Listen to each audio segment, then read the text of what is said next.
Grazie tante, profesor Azzaro. Gracias a todos los ponentes. Hemos visto cómo el cristianismo evangeliza de un modo igual y distinto al mismo tiempo, la antigüedad, en la modernidad y en la actualidad representada en la situación de estos días en Europa. Ahora tenemos un tiempo para preguntas. Creo que hay algún micrófono disponible por ahí, ¿sí? Para que ustedes puedan intervenir según deseen. ¿Hay alguna pregunta? Aquí.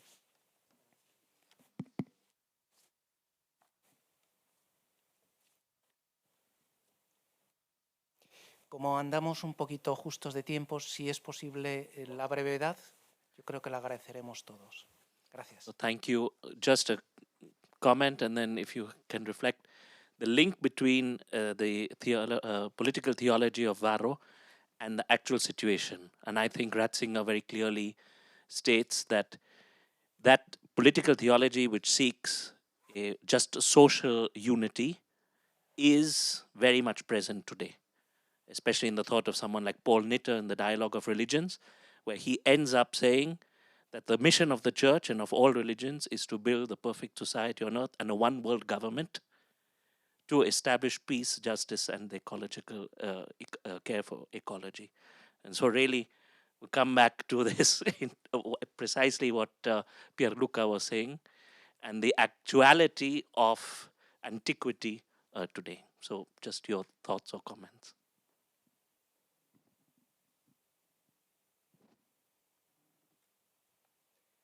No question then. Bueno, yo quería un poco, si alguien quería comentar o responder o esto, lo que piensan de esto, de la cómo esta situación de la antigüedad es tan actual. Y yo creo que por eso Ratzinger también lo da tanta importancia, porque no es solo una cuestión histórica, sino actual. Entonces le damos la palabra al profesor Arzotegui, entonces. Bueno, yo creo que él piensa no solo que es actual, sino que me parece que era en el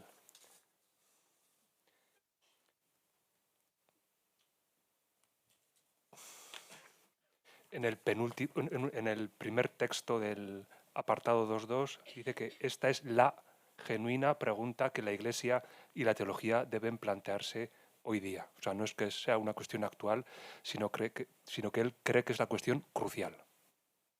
O sea, hoy en día se puede seguir manteniendo la pretensión de verdad por parte del cristianismo, o más bien hay que reformular el cristianismo un poco en la línea del autor de los autores que ha comentado usted. Esta no es solamente una cuestión actual, sino que dice que es la cuestión crucial. Todas las demás discusiones que dice él sobre tal o cual problema institucional, en el fondo procede de aquí. Esta es la cuestión que hay que resolver antes de abordar los demás puntos. Entonces yo creo que no solo diría él que es una cuestión actual, que no solo tiene actualidad esto, sino que él piensa que es la cuestión crucial, que está detrás de todas las discusiones sobre tal o cual punto institucional. So Tracy, would you like to comment anything? I would simply say in the Anglo-sphere, almost every law school, every school of public administration teaches the ideas of John Rawls. And John Rawls is famous for saying that we need a political system, or we need a form of liberalism that is political, not metaphysical. John Rawls described St. Thomas Aquinas as irrational and Ignatius of Loyola as mad. But he is like the single leading name in Anglophone jurisprudence, and that means that he is providing people with an understanding of a kind of political ideology, a form of liberalism which is itself a sort of ersatz religion to which we're meant to subscribe, and which does lead to a kind of worshipping of the state. Any more questions? ¿Alguna pregunta más? Bien, pues yo aprovecho el tener aquí el micrófono. Aquí hay.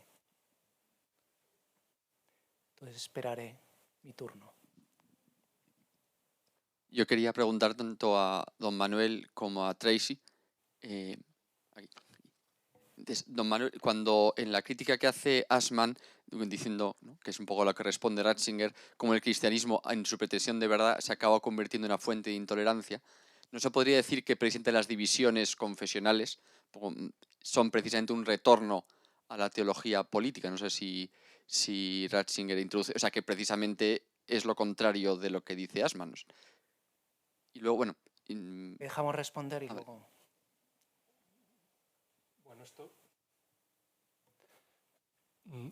O sea, no sé, o sea, el mundo de la reforma lo conoce Pablo muchísimo mejor que yo, que pueda haber una utilización política, que hubo una utilización política de la reforma protestante es evidente, es evidente. Pero también yo creo que es evidente que el ímpetu que mueve a Lutero no es político, es profundamente religioso. Pero bueno, yo creo que esto es claro cuando uno le lee. Luego él por estrategia se puede aliar con tal o cual príncipe, pero a él lo que de verdad le preocupa es la cuestión de la justificación. O sea, su ímpetu fundamental es, creo yo, religioso y no político. Pero bueno, esto no es mi campo. Pablo lo conoce muchísimo mejor que yo.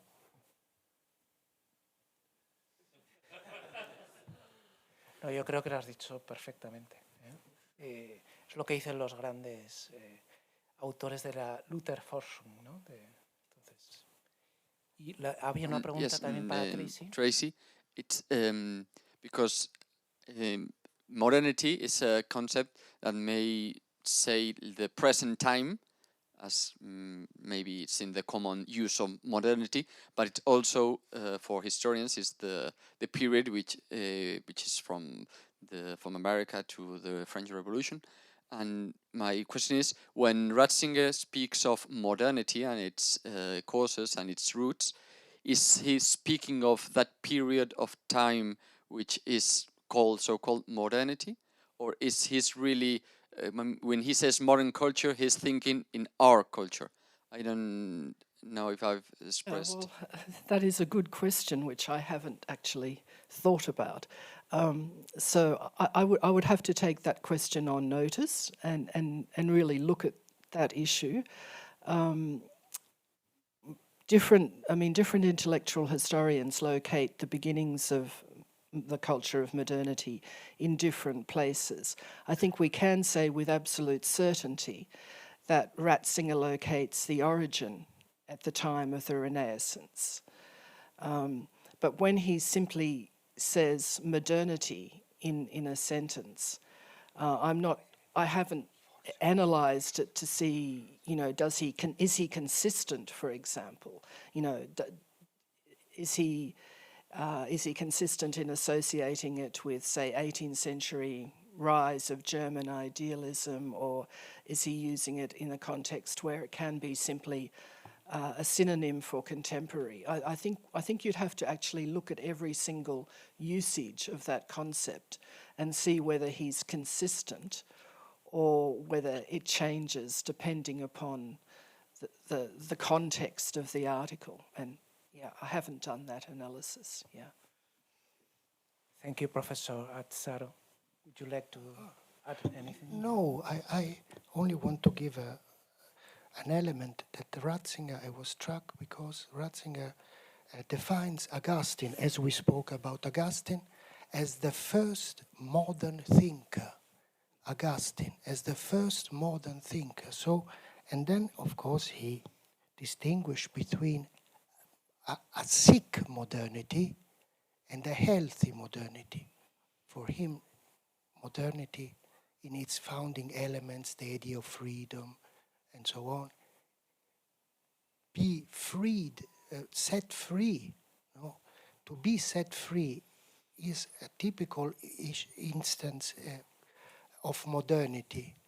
But as the professors showed us, the first who sets us free from adoration of customs, of divinities, forced by the political authority is the Christian community. No? And Augustine understands it. And so Ratzinger says Augustine is the first.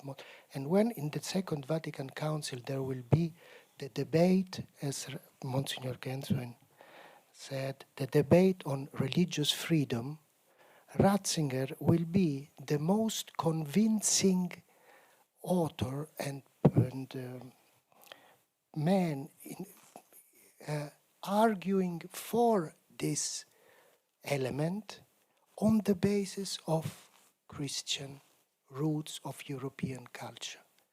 So he is only to say that he isn't anti-modern or... No. Thank you. Any more questions? Esther?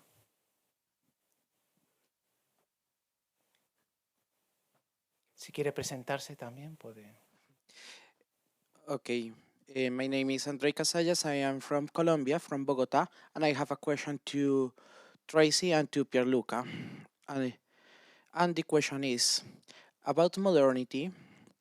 How can we consider the positions of Ratzinger? Like, could he be a modern or a postmodern or an anti-modern, according to your positions? And a subsequent question is, how could the Christianity face the challenges of the 21st century by proclaiming its message? It's another difficult question. When I teach undergraduates, I tell them that the academic world is divided into pre-mods, mods, and pomos. Okay, and the pre-mods believe that faith and reason work together and should be integrated. The mods want to separate the two and exalt reason and mute faith.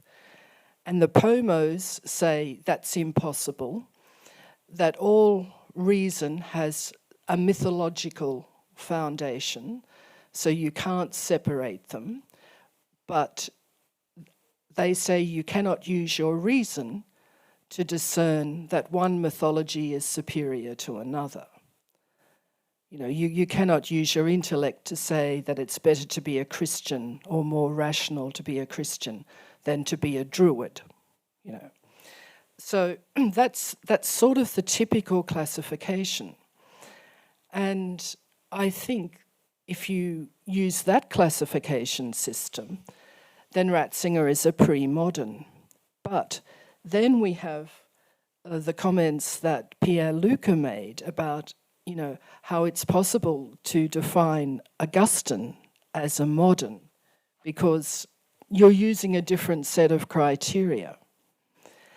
And so the intellectual answer is it depends on your understanding of the definition of modernity, pre-modernity, and post-modernity. It depends upon how you understand those terms. I would probably try and get away from labeling him with any of those terms. If you label him a modernist, to appeal to those who think that reason and freedom is good, you fuel every rad-trad on the planet with ammunition against Ratzinger, you know. If you call him a postmodern because he acknowledged the difficulty of coming up with a concept of pure reason that isn't related to a theological tradition, then again, you give people ammunition with which to attack him.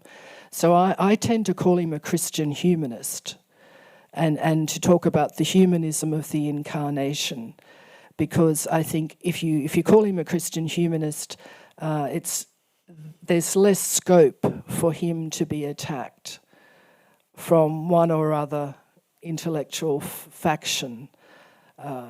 That's my strategy. But the intellectual answer to your question is it entirely depends upon how you define those three categories. Yeah.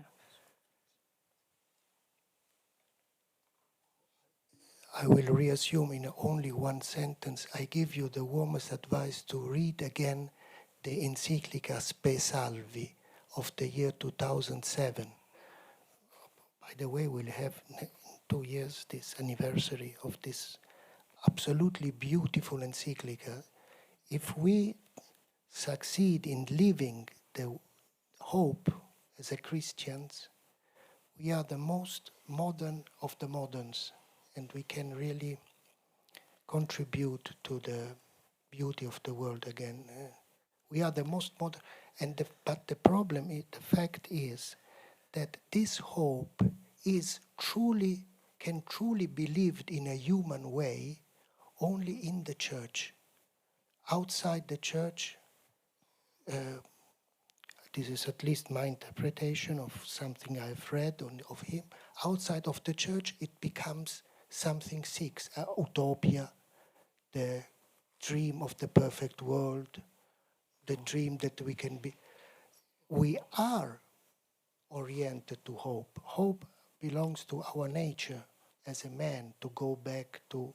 But this, he calls it slancio eschatologico. This eschatological nature we have is livable inside the church. Otherwise, it becomes destructive. And this is the dynamics, more or less, of a sick modernity. That's why he was so important for Ratzinger that the church rebirths from her true nature.